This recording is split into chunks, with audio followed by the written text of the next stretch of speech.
है दोस्तों, मैं सुख सोनी एक बार फिर से पेश करता हूँ एक new audio book summary how to stop worrying and start living by Dale Carnegie.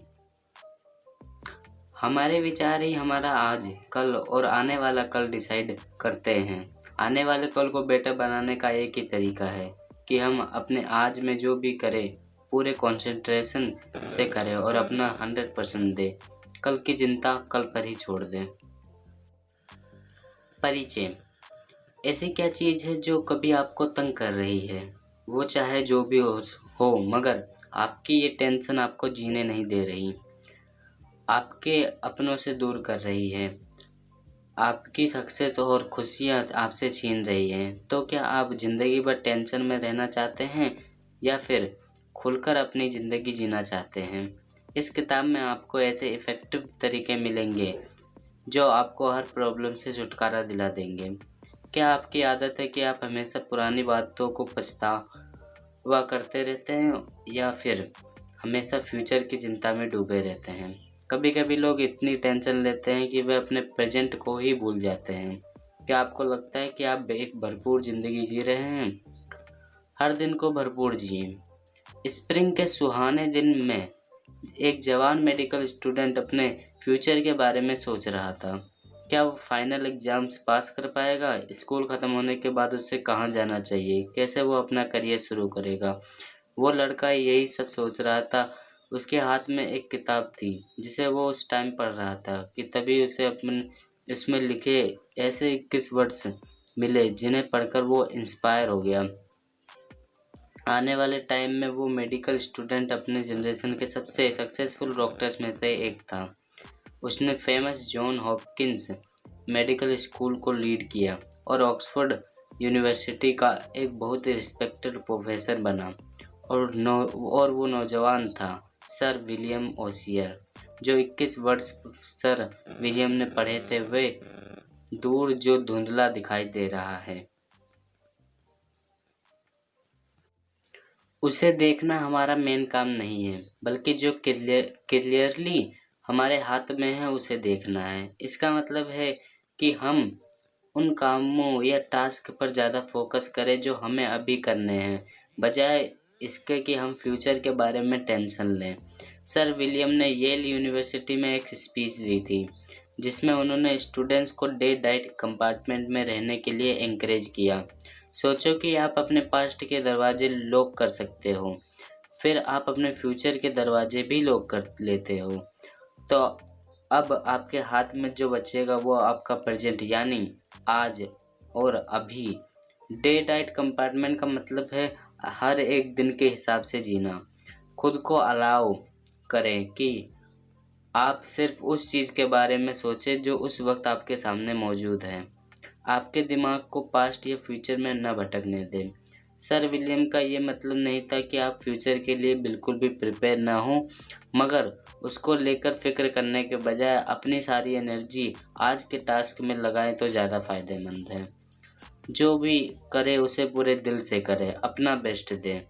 बस यही आपको करना है, फिर तो आपका फ्यूचर बढ़िया होगा ही। रेत का एक दाना, एक टाइम में एक टास्क, एक दिन में। हम अपने पास्ट और फ्यूचर के बीच में खड़े रहते हैं। पास्ट एक लंबी हिस्ट्री है और फ्यूचर बहुत बड़ा है। किसी ने इसे नहीं देखा और हो सकता है हम इतनी लंबी ज़िंदगी ना जी पाएँ। तो फिर क्या फ़ायदा कि गुजरे हुए और आने वाले टाइम के बारे में सोच-सोच कर परेशान हों। हमें फ़िक्र करनी चाहिए तो सिर्फ़ आज की। दिन रात फ़िक्र करने से बहुत से लोग बीमार भी पड़ जाते हैं। ऐसे लोग नर्वस ब्रेकडाउन या फिर एक्सट्रीम बॉडी पेन के शिकार हो जाते हैं।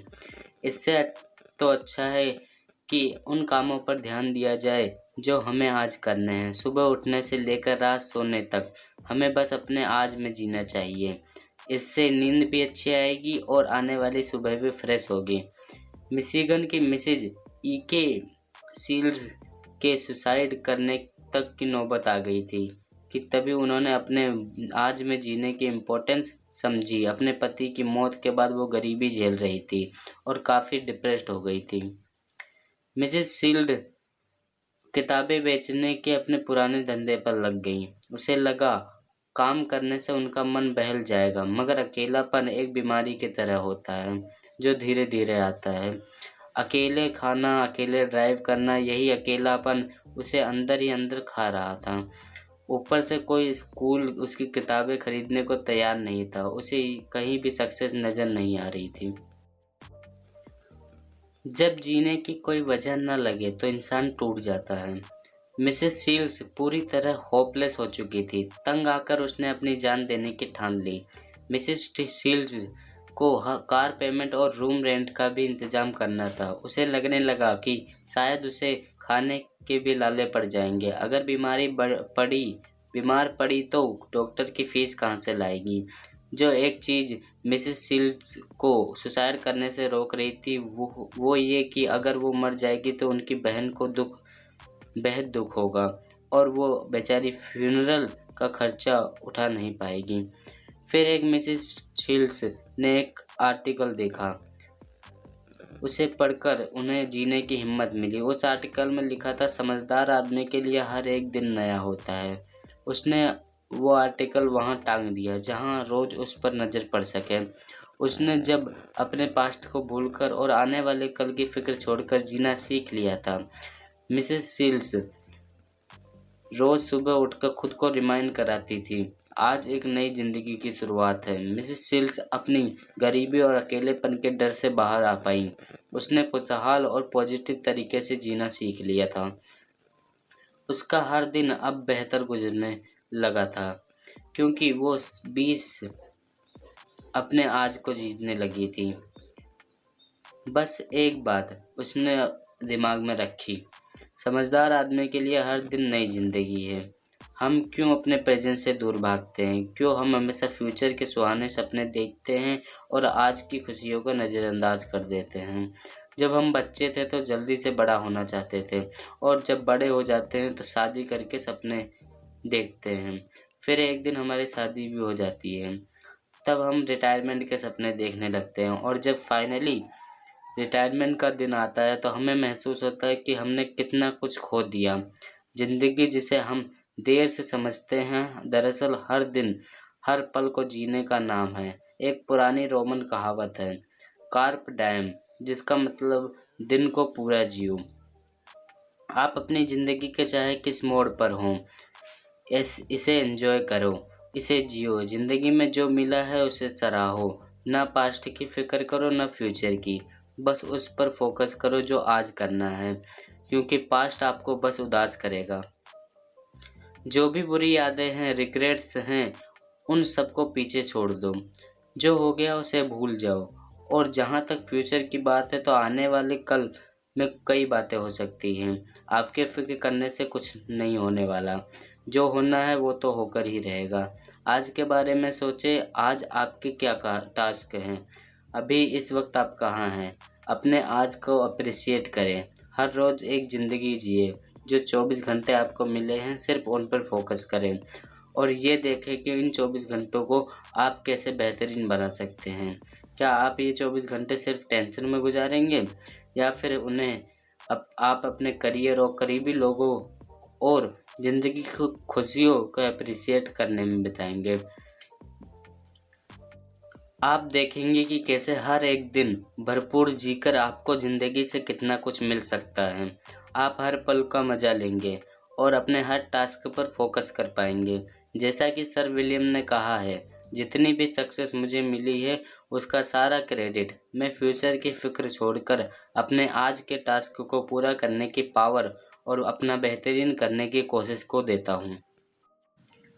अपनी पत्नी को बर्तन साफ करता देख मैं बेफिक्र जिंदगी जीना सीख गया। महान विलियम वुडपेट के जानलेवा दर्द से परेशान रहते थे। उन्हें इतना दर्द होता था कि वो रात में सो नहीं पाते। उनके पिता की स्टमक कैंसर से मौत हुई थी। महान वुड को लगता था कि उन्हें भी शायद यही बीमारी है। विलियम वुड अपना चेकअप करवाने हॉस्पिटल गए। एक स्पेशलिस्ट ने उनका एग्जामिन किया। डॉक्टर ने उन्हें बताया कि उनके स्टमक का एक्सरे एकदम क्लियर है। उसने उन्हें कुछ दवाइयाँ लिख के दी जिससे उन्हें आराम आ जाए और चैन से सो सके। डॉक्टर ने यह भी कहा कि उनके स्टमक पेन की वजह उनका इमोशनल स्ट्रेस है। महान विलियम वुड बहुत बिजी रहते थे। उन पर हमेशा अपने टास्क फिनिश करने की धुन रहती थी, जिससे वो आराम नहीं कर पाते थे। वे हमेशा जल्दी में रहते थे और ऑक्सियस और टेंस फील करते थे। एक वक्त में उनके दिमाग में 1000 बातें आती थी। फिर उन्होंने अपने डॉक्टर की एडवाइस फॉलो करनी शुरू कर दी। उन्होंने हर जिम्मेदारी अपने सर लेने की आदत छोड़ दी और अब वे हर मंडे रेस्ट करने लगे थे। एक दिन वे अपनी डेस्क साफ कर रहे थे, जिसमें उन्हें कुछ ऐसे नोट्स और इम्पोर्टेंट पेपर मिले जो अब काम के नहीं है थे। एक एक करके विलियम ने वो सारे पेपर डस्टबिन में फेंक दिए। तभी उन्हें एक आइडिया आया कि जैसे वे वेस्ट पेपर डस्टबिन में फेंक रहे हैं, उसी तरह बीते हुए कल की हर प्रॉब्लम को तोड़ मरोड़ कर अपनी ज़िंदगी से बाहर फेंका जा सकता है। अपने पास्ट का बर्डन लेकर चलने का कोई फ़ायदा नहीं है। अच्छा होगा कि इसे भी किसी रद्दी पेपर की तरह फेंक दिया जाए। एक दूसरे मौके पर विलियम वुड ने देखा कि उनकी पत्नी बर्तन साफ करते हुए कुछ गा रही थी।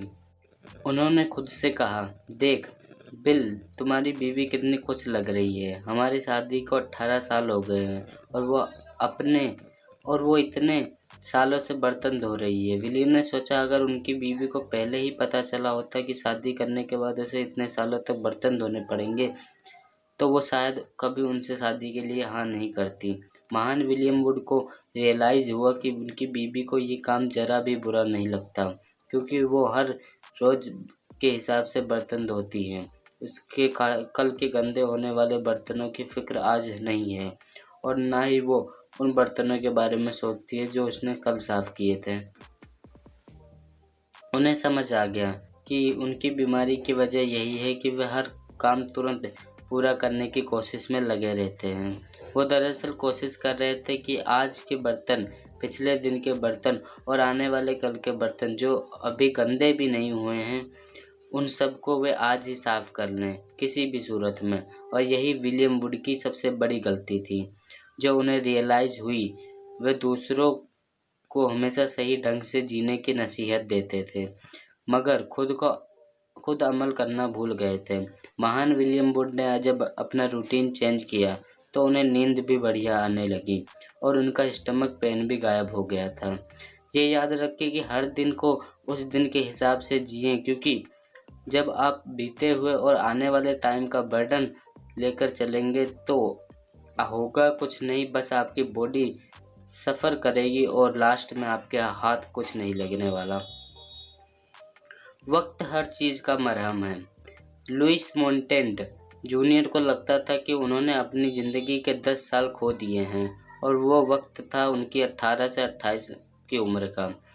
लुइस को ऐसा इसलिए लगता था क्योंकि वे तब हर चीज़ की फ़िक्र करते थे, अपनी जॉब, परिवार, हेल्थ और कई तरह की इनसिक्योरिटी उन्हें थी, जबकि वह साल उनकी ज़िंदगी का सबसे बेस्ट टाइम हो सकता था, मगर उन्होंने उसे टेंशन में खो दिया। लुइस उन नए लोगों से मिलने से कतराते थे। उन्हें एक तरह का इन्फीरियरिटी कॉम्प्लेक्स था। उनकी यही इनसिक्योरिटी उनकी ज़िंदगी छीन रही थी। उन्होंने 3 जगह जॉब के लिए अप्लाई किया और तीनों जगह से वे रिजेक्ट हुए थे, क्योंकि उनमें इतना कॉन्फिडेंस तक नहीं था कि वे अपने एम्प्लॉय को अपनी खूबियाँ बता सके। और तब तक एक दिन उनके साथ कुछ ऐसा हुआ जिसने उनकी ज़िंदगी को बदल कर रख दिया। वे एक ऐसे इंसान से मिले जिसकी ज़िंदगी में उनसे भी ज़्यादा प्रॉब्लम्स थी। फिर वो इंसान खुश लग रहा था। उस आदमी का नाम बिल था। बिल 1929 में अपनी सारी जमा पूंजी गंवा चुका था। फिर दोबारा 1933 में भी उसके हाथ यही हुआ था। 1937 में भी वो बैंकरप्ट हुए थे। हालांकि उसने कभी काफ़ी परेशानियां झेली थी, मगर वो फिर भी नहीं टूटा। उसने कितने ही लोगों से कर्ज ले रखा था, कई सारे लोग उसके दुश्मन थे, तब भी वो मजबूती से खड़ा था। लुइस को बिल से जलन हो रही थी और वो उसकी तरह स्ट्रॉन्ग क्यों नहीं है। बिल ने लुइस को अपना सीक्रेट बताया। उसने कहा कि अगली बार जब कोई बड़ी मुसीबत आए तो पेपर की एक शीट और एक पेंसिल अपने पास रखे। जो भी प्रॉब्लम उसे फेस करनी पड़े, उसकी डिटेल उस पेपर में लिखने के बाद वो उसे अपने डेस्क की किसी ड्रॉअर में डाल दें। 2 हफ्ते बाद फिर से वो पेपर पढ़ें जो तुमने उस पेपर में लिखा था। अगर वो अब भी तुम्हें तंग कर रहा है तो वापस उसे फिर से 2 हफ्ते के लिए ड्रॉअर में रहने दें। आपकी परेशानियां वाली वो लिस्ट कभी अभी भी ड्रॉअर के अंदर है, मगर इस बीच आपके आसपास काफ़ी कुछ बदल गया होगा। आपने नोटिस भी नहीं किया होगा, मगर आपकी कुछ प्रॉब्लम्स बड़ी हो या छोटी हो, अपने आप ही सॉल्व हो गई होंगी। बिल कहते हैं, मैंने महसूस किया कि अगर मैं पेशेंस रखता हूँ तो मेरी सारी चिंता फिक्र ऐसे गायब हो जाती है जैसे हवा निकलने से बलून फुस हो जाता है। लुइस को बिल की एडवाइस हमेशा याद रही। इससे उनको बहुत सी चीज़ों में मदद मिली। तो अभी आपको किस बात की फ़िक्र सता रही है? आपको एहसास होगा कि जो भी सॉल्व नहीं हो रहा वो टाइम के साथ खुद ही सॉल्व हो जाएगी। ऐसे 5 तरीके जिससे मैं अपनी चिंता दूर करने के लिए यूज करता हूँ। प्रोफेसर विलियम फ़िलिप्स को लगता था कि उनकी आंखें अब नहीं रहीं। 5 मिनट कुछ पढ़ते ही उनकी आंखें दुखने लगती थी। उनसे खिड़की के बाहर भी नहीं देखा जाता था। ऐसा लगता था कि जैसे कोई उनकी आंखों में सुई चुभा रहा है। प्रोफेसर विलियम को डर था कि कहीं उन्हें अपनी आंखों की वजह से टीचिंग न छोड़नी पड़ जाए। एक दिन उन्हें एक स्पीच के लिए इनवाइट किया गया। वहाँ लाइट इतनी ब्राइट थी कि प्रोफेसर को बार-बार अपनी नज़रें फ्लोर की तरफ करनी पड़ रही थी। मगर जब उन्होंने स्टूडेंट्स को एड्रेस करने के लिए उनकी तरफ देखना शुरू किया तो उन्हें आंखों में पेन महसूस ही नहीं हो रहा था। वह पूरे 30 मिनट तक इसी तरह स्पीच देते रहे। प्रोफेसर विलियम को लगा कि अपने टीचिंग के पैशन की वजह से उन्होंने अपने दर्द को जीत लिया था। जब उनका दिमाग कोई बेहद ज़रूरी काम में लगा होता है तो उन्हें बहुत अच्छा महसूस होता है। टीचिंग के लव ने प्रोफेसर विलियम को ज़िंदगी जीना और उसे एंजॉय करना सिखा दिया था।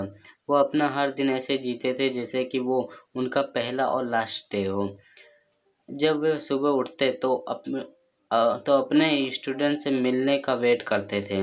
ये उनके एंथुसियाज्म ही था जो उन्हें सारे दर्द से निजात दिलाता था। और अपने पेन और दुख से छुटकारा पाने का ये पहला मेथड है। और दूसरा मेथड जो प्रोफेसर विलियम ने अपनाया था वो था कि कोई अच्छी सी किताब पढ़ के टेंशन दूर कर रहे हैं। जब आप कोई बुक पढ़ते हैं तो आपका दिमाग उसमें इतना डूब जाता है कि आपको और कुछ याद नहीं रहता। तीसरा मेथड है फिजिकल एक्टिविटी। एक बार प्रोफेसर विलियम डिप्रेस्ड हो गए थे। उन्होंने क्या किया कि खुद को कई तरह फिजिकल एक्टिविटी में लगा दिया। वे हर सुबह टेनिस खेलने लगे, फिर नहाने के बाद वे अपना लंच करते लेते थे। दोपहर में वो गोल्फ खेलने चले जाते और कभी-कभी रात में घंटों तक डांस करते रहते।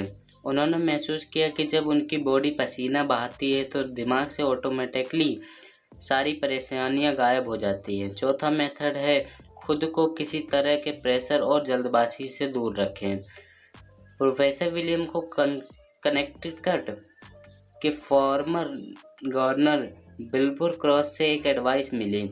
मिस्टर क्रॉस ने उन्हें बताया, कई बार मुझे एक ही साथ में कई सारे काम करने होते हैं जिससे मैं प्रेशर में आ जाता हूँ। तब उस वक्त मैं क्या करता हूँ कि रिलैक्स बैठकर बस अपना पाइप पीता रहता हूँ और कुछ नहीं। टेंशन भगाने का प्रोफेसर विलियम का 5वां और लास्ट मेथड है ये याद रखना कि टाइम और पेशेंस हर प्रॉब्लम को सॉल्व कर देता है। कोई भी मुश्किल आए वे उसे एक अलग सोच के साथ देखते हैं। प्रोफेसर विलियम खुद से कहते हैं, 2 महीने हो जाने दो फिर मैं इसकी परवाह नहीं करूँगा तो अभी क्यों करूँ। एक बार में एक काम भले आदमी। एक बार पेनिसिल्वेनिया के एक हंटिंग क्लब में एक बूढ़ा तोता था। उसका पिंजरा दरवाजे के साथ लटका रहता था। जब भी कोई वहाँ आता तो तोता ये बोलता था, एक बार में एक काम करो भले आदमी। वो बूढ़ा तोता बस यही रटता रहता था, क्योंकि उसे यही सिखाया गया था। कहने का मतलब था कि आप पर चाहे कितनी भी रिस्पॉन्सिबिलिटी हो, फिर भी काल्म और कंपोज्ड रहने की कोशिश करें। एक एक करके ही अपनी रिस्पॉन्सिबिलिटी पूरी करें। कैसे जॉन डी रॉकफेलर 45 सालों तक उधार की जिंदगी जीते रहे। 33 की उम्र में John D Rockefeller sir Millionaire बन गए। जब वे 43 के हुए, उस वक्त तक उनकी company Stanford oil largest monopoly company बन चुकी थी। मगर 53 साल के होते होते उनकी बिजनेस धीमा पड़ने लगा था। जॉन डी अपने जीवन की ऊंचाइयों को छू लेते, मगर उनकी हेल्थ गिरने लगी थी। डॉक्टर के हिसाब से ऐसा उनकी लाइफस्टाइल की वजह से हुआ था। जॉन डी अपने बिजनेस की दिन रात फिक्र किया करते थे। उनके बाल गिरने लगे, वे टकले हो गए थे। कभी वे एक स्ट्रॉन्ग इंसान हुआ करते थे, मगर अब काफ़ी कमज़ोर हो गए थे। उनकी स्किन भी अब स्किन पीली पड़ गई थी। जॉन डी के पास ज़रा भी फुर्सत नहीं होती थी किसी भी शौक या आराम के लिए। उनके पास वक्त नहीं था, बस पैसा कमाना ही उनका मकसद बन गया था, जिसकी वजह से हर टाइम प्रेशर और टेंशन में रहते थे। जॉन डी हमेशा खुद को ये रिमाइंड कराते थे कि शायद उनकी सक्सेस टेम्पररी थी। उनके बिजनेस पार्टनर जॉर्ज गार्डनर उन्हें सेलिंग के लिए इनवाइट करते, मगर जॉन डी कभी नहीं जाते थे। उनका वीकेंड भी ऑफिस में ही गुजरता था। वो हंसना भूल गए थे, सबको उनसे डरते थे। जॉन डी किसी की भी अच्छाई नहीं देखते थे, और एक दिन वो भी आया जब उनकी मोनोपोली फेल हो गई। उनके राइवल्स पूरी ओवर से पास आ गए थे। उनकी ऑयल कंपनी ने जिन लोगों को अब्यूज़ किया था, वे सब अब चेंज की डिमांड कर रहे थे। जॉन डी की हेल्थ गिरती चली गई। उनकी रातों की नींद उड़ गई थी। वे ढंग से खा नहीं पाते थे।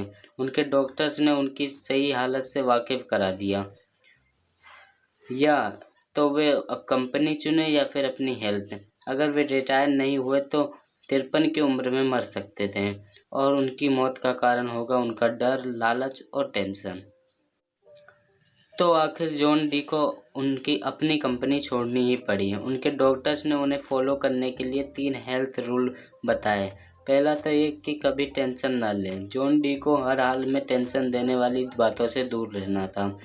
दूसरा कि उन्हें पूरा रेस्ट करना है। रेस्ट के साथ साथ किसी भी इस तरह की एक्सरसाइज करनी ज़रूरी है।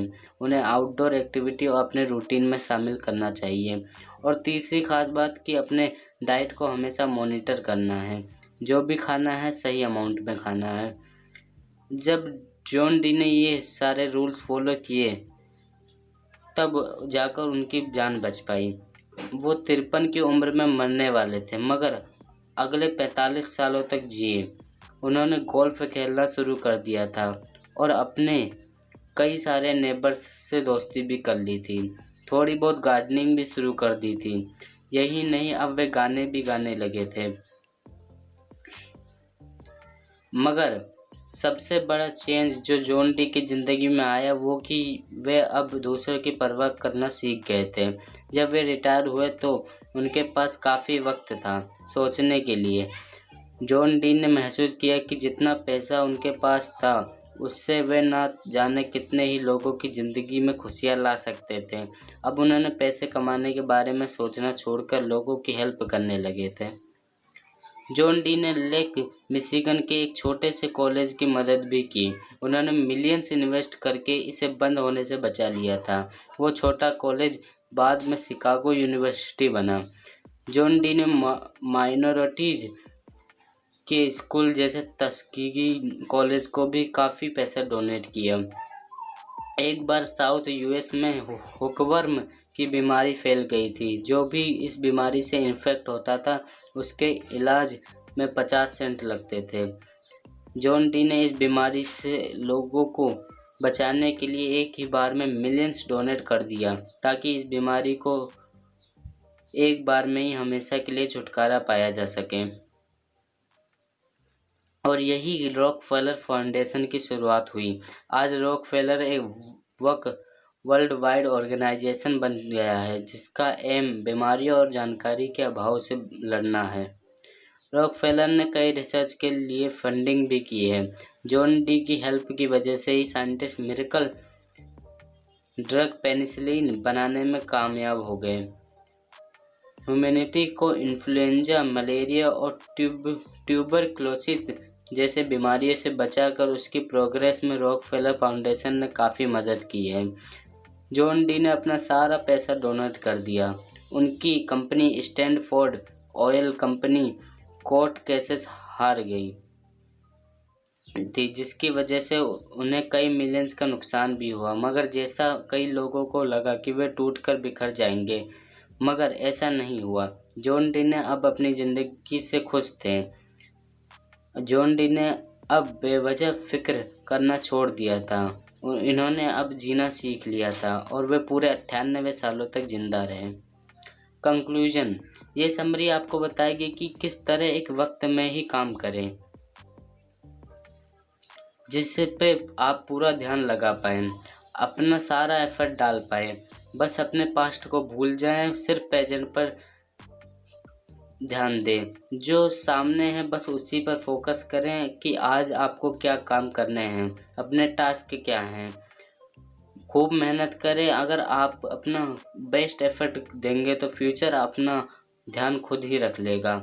आपने इस किताब से बेफिक्र जीने के कई तरीके सीखे हैं जो आपके लिए बेस्ट हैं। आप वो चूज कर अप्लाई कर सकते हैं। जो कुछ भी आपने आज सीखा है उसे अप्लाई करके देखिए। फाइनली अगर आप इस समरी के एंड तक पहुंच गए हैं तो कॉन्ग्रेचुलेसन। बहुत ही कम लोग होते हैं जो नॉलेज के ऊपर टाइम इन्वेस्ट करते हैं, वरना आप कहीं और भी टाइम वेस्ट कर सकते थे। दोस्तों, अगर आपको और भी बुक समरीज चाहिए आपकी मन पसंदीदा, तो नीचे कमेंट सेक्शन में आप कमेंट कर दीजिए। 2 दिन के अंदर आपको उस समरी की ऑडियो बुक मिल जाएगी। जय हिंद, वंदे मातरम।